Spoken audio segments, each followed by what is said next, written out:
estamos, los integrantes somos Mario García Luna, Margarita Buendía Paredes, Alma Huerta Mora, Guadalupe Karina Torres Hernández, Aru Chávez Maldonado y su servidora, Marci Gisela.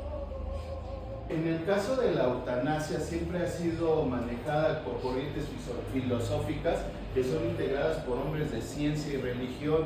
Es de ahí de donde surge siempre la disyuntiva, ¿es bueno o no es bueno?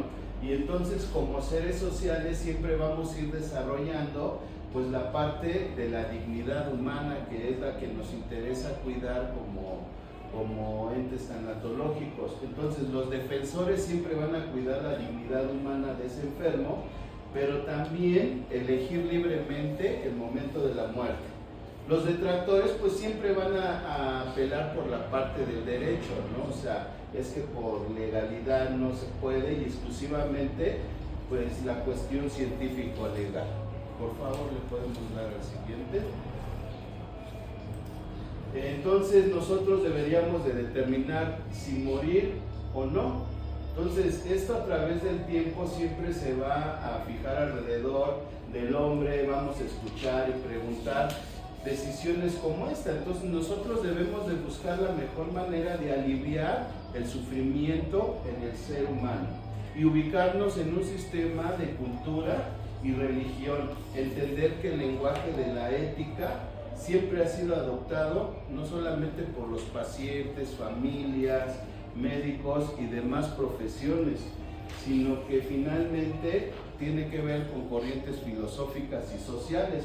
Si nosotros entendemos que lo verdaderamente importante es que el hombre como un ser racional, pues obviamente sea capaz de estar en contacto con la ciencia, la técnica y transformar la naturaleza de la especie para poder morir con dignidad. Lo que comentaba mi compañero, pues la muerte va a estar compuesta por factores culturales, antropológicos, jurídicos, educativos y psicológicos, de las cuales podemos analizarla.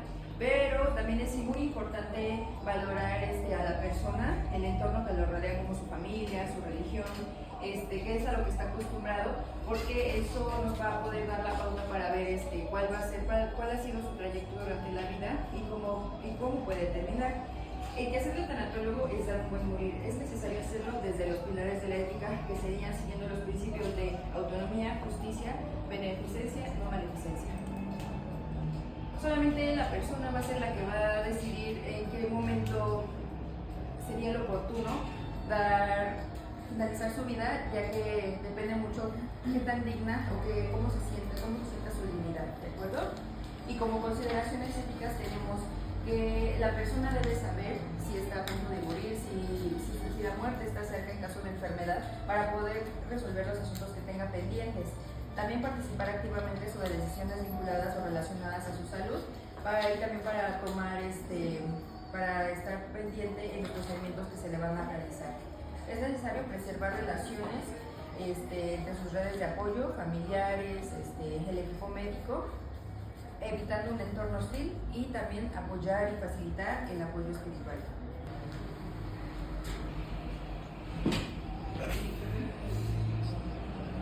El respeto a la dignidad humana ha sido nombrada desde diferentes cartas constitucionales, cartas de derechos humanos, en la bioética.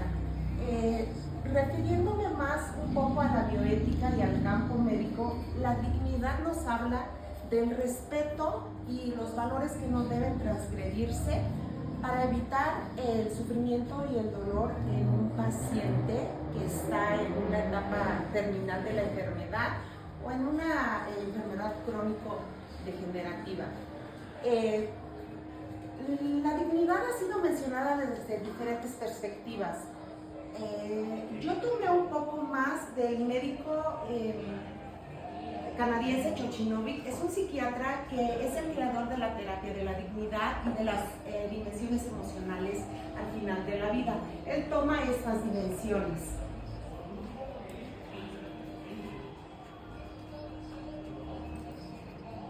El sentido de dignidad desde el cuidado al final de la vida significa morir de una manera que se respete la humanidad, los valores valores y los deseos de la persona, garantizando siempre su bienestar físico, emocional, psicológico y espiritual en el proceso. Dentro de los derechos que tiene un paciente está la autonomía, el alivio del sufrimiento, el respeto, el derecho a la información, la confidencialidad, la libertad, la verdad, la intimidad. Finalmente nosotros como tanatólogos, incluyendo el equipo médico, trabajo social, psicólogos, tenemos la obligación de brindarle siempre al paciente un apoyo desde lo social, desde lo psicológico, desde lo emocional, para que siempre preserve su derecho a la dignidad.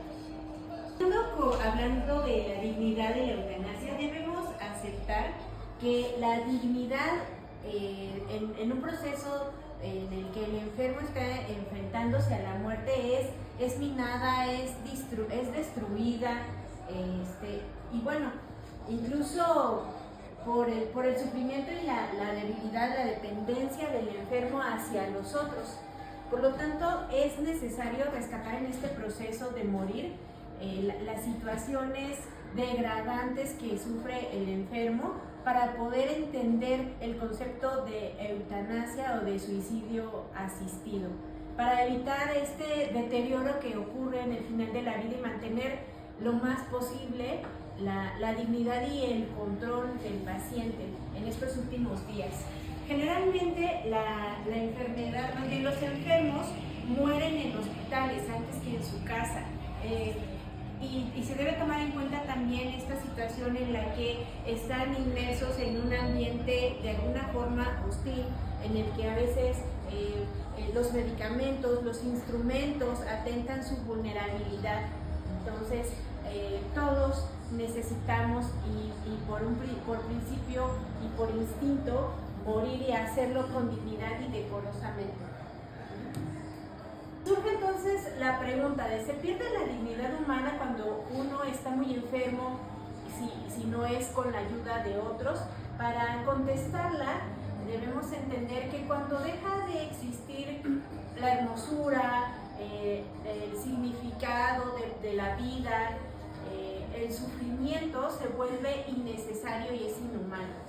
Entonces, la labor del personal de salud, tanatólogos, enfermeras, médicos, psicólogos, es ayudar a los enfermos en este proceso con respeto, dignidad, compasión y humanidad para encaminarlos a una buena muerte.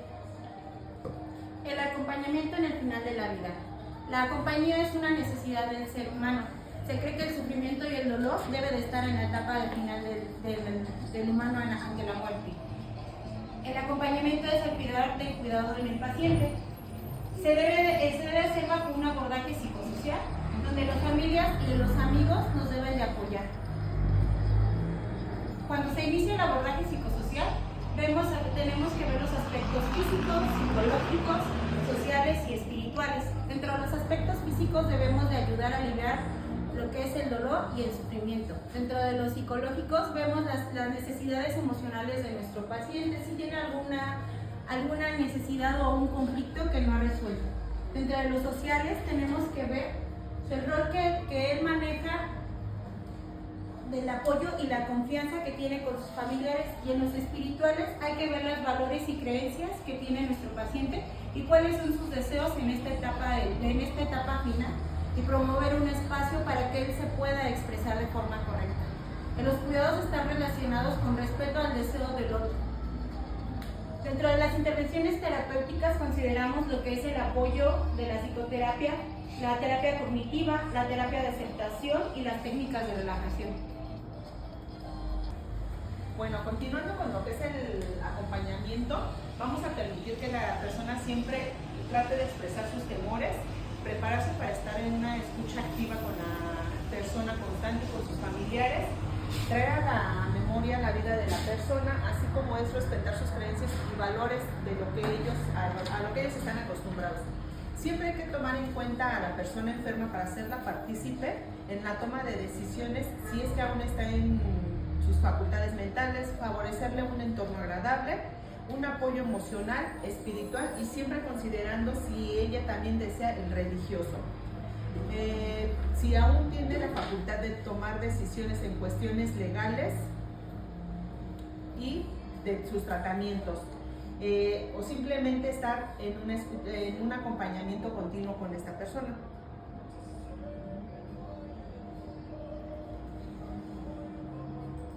Asimismo, dentro de las necesidades del paciente, debe de tomarse en cuenta el cuidador primario, ya que en un largo tiempo de cuidado tiende también a presentar un agotamiento. Entonces, ¿qué hay que hacer ahí? Bueno, asistirla y darle algunos cuidados prácticos al paciente, como es bañarse, comer, sentarse, la comodidad y la dignidad. Si es que sus capacidades cognitivas y de memoria aún están alteradas, siempre darle la protección al paciente. Una atención del relevo al cuidador primario, ya que siempre hay que hacer que se despeje un poco de la situación en la que está inmiscuido. Y el apoyo para el duelo. Aquí hay que tomar en cuenta al equipo multidisciplinario en el que se encuentra apoyado tanto el paciente como la familia o los cuidadores que están alrededor de la persona, para que lleven a cabo un duelo antes de la muerte de su ser querido. En la carátula.